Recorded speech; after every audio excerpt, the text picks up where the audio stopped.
नमस्कार मित्रांनो, परत एकदा स्वागत आहे आपल्या यूट्यूब चॅनलमध्ये, ज्याचं नाव आहे एस पी पेंटिंग ब्लॉग. तर वेळ न घालवता सुरू करूया आजच्या व्लॉगला.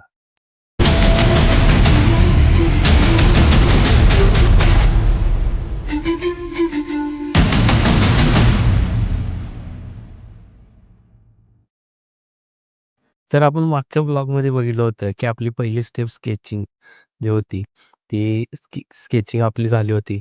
त्यामध्ये आपण बॉक्स रेषांचा वापर करून कसं तयार करायचे वस्तू, स्केच कसं काढायचं किंवा काय करायचं. तर आता आपली दुसरी स्टेप जी आहे ती आहे शेडिंग. तर शेडिंग आपण बघणार आहे, शेडिंग कसं असते किंवा त्यामध्ये काय-काय असते, ते आपण थोडंफार आता ह्या व्लॉगमध्ये आपण ते जाणून घेऊ.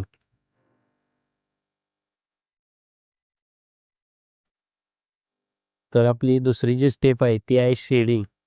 शेडिंगमध्ये 5 प्रकार आहेत शेडिंगचे.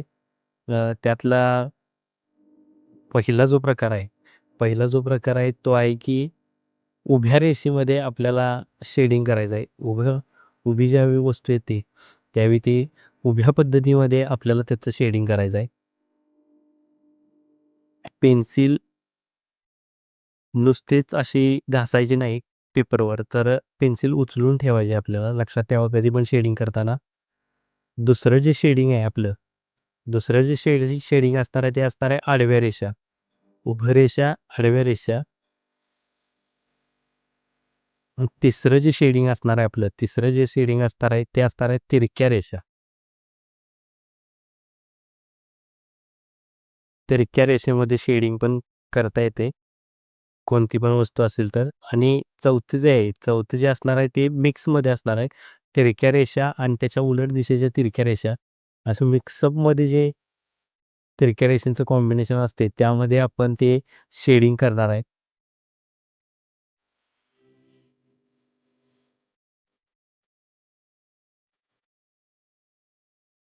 पुढील जो आपला प्रकार आहे त्यामधला तो असणार आहे वक्र रेषेमध्ये शेडिंग. वक्ररेषा म्हणजे कर्व लाईन ज्या असतात, कर्वमध्ये ज्या गोल वस्तू असतात, त्या गोल वस्तूला शेडिंग करायसाठी कर्व लाईनचा किंवा वक्ररेषेचा वापर करून आपण ते शेडिंग करणार आहे.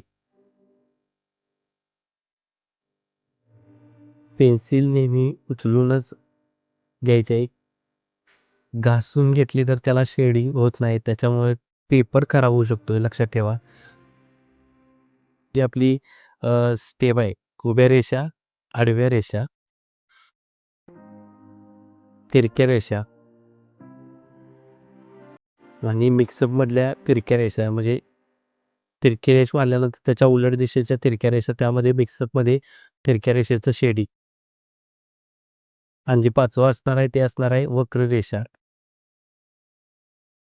गोल वस्तूसाठी गोल वस्तूसाठी वापरले जाते वक्ररेषे.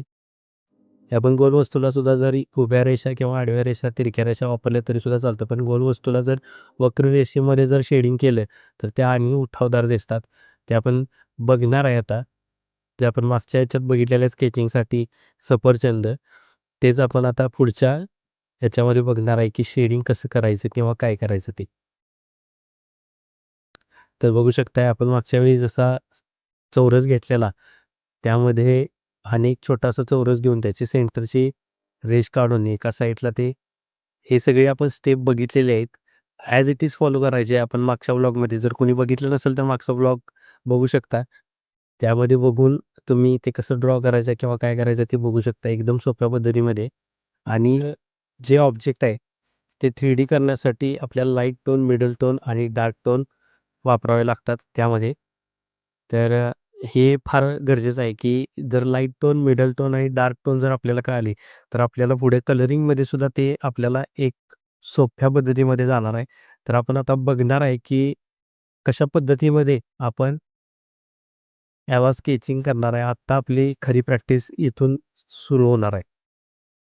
जे आपण रफमध्ये जे केलेलं सफरचंद होतं, त्याच्या आता आउटलाईन व्यवस्थित करून घ्यायच्या अगोदर.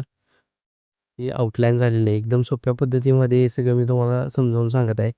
तर आपल्याला एखादी वस्तू 3D जर दाखवायची असली, तर त्याच्यावरचा छायाप्रकाश जो आहे, त्याच्यावर पडणारा प्रकाश जो आहे तो आपल्याला दाखवणं फार गरजेचं आहे. तरच लाईट टोन, मिडल टोन आणि डार्क टोन आपल्याला काढता येतात.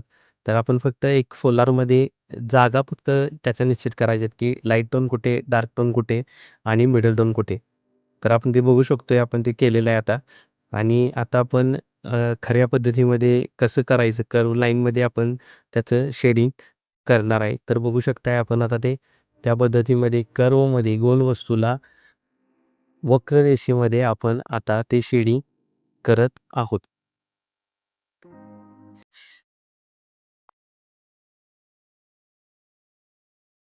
फोलारमध्ये एकदम लाईट टोन आपल्याला काढून घ्यायचा आहे तो. आता आपला हा लाईट टोन झाला आहे. मिडल टोन त्यापेक्षा जसा लाईट टोन काढलाय तसाच फक्त त्यापेक्षा थोडासा डार्क करायचा आहे. पेन्सिल जराशी थोडीशी पुढं सरकवायची. आपल्याला आहे त्या पेन्सिलमध्ये जशी तुमच्याकडे पेन्सिल अवेलेबल आहे त्या पेन्सिलमध्येच आपण त्याचं शेडिंग करणार आहे. कुठल्याही वेगळ्या पेन्सिलची गरज नाही आपल्याला सध्या तरी. आपण पेंटिंग रिलेटेड पेंटिंगचं बेसिक काय आहे ते आपण जाणून घेण्यासाठी आपण ही प्रॅक्टिस करतोय. हे फक्त लक्षात ठेवा. आपला हा मिडल टोन आता झालेला आहे. लाईट टोनपेक्षा डार्क थोडासा करायचा म्हणजे तो मिडल टोन होते आणि मिडल टोनपेक्षा थोडासा डार्क केला, की त्याचा डार्क टोन पण तिथं निघतोय आपल्या मनानं.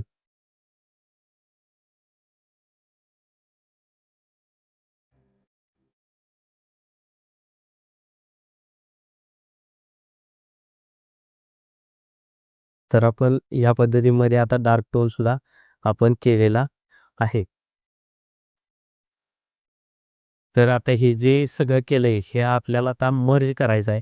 थोडंसं फक्त थोडंफार असं शेडिंग करायचं आहे. ते थोडंसं मर्ज करून घ्यायचं आहे फक्त बाकी काही नाही. जिकडे डार्क टोन केलाय तिकडूनच चालू करायचं म्हणजे काय होतंय डार्क टू मिडल त्यामध्ये काहीही फरक होत नाही. सगळे व्यवस्थित टोन दिसत आहेत आपले. डार्क, मिडल आणि लाईट टोन व्यवस्थित दिसत आहे. आणि आता यानंतर जे बघणार आहे ते असणार आहे की आपलं हायलाइट. हायलाइट आपण कशा पद्धतीने करतोय, ज्या प्रकाशाला आपल्याला प उजेड पडलाय किंवा चमक जी असते, ती चमक आपल्याला आता फक्त त्या सफरचंदावर दाखवायची आहे, की जेणेकरून ते 3D थोडंसं स्वरूपात दिसेल. हे फक्त आपण बेसिक पेंटिंगसाठी बघतोय एवढं लक्षात असू दे. स्केचिंगचं प्रॅक्टिस होतेच, पण आपण हे शेडिंग पेंटिंगसाठी बघणार आहे. पेंटिंगमध्ये कलरिंगला सुद्धा आपल्याला असंच करावं लागणार आहे, लक्षात ठेवा. त्यानंतर असणार आहे शॅडो. शॅडो पण आपल्याला सेम ॲज इट इज जिकडं प्रकाश पडलाय त्याच्या विरुद्ध साईडला आपल्याला ती शॅडो दाखवायची आहे.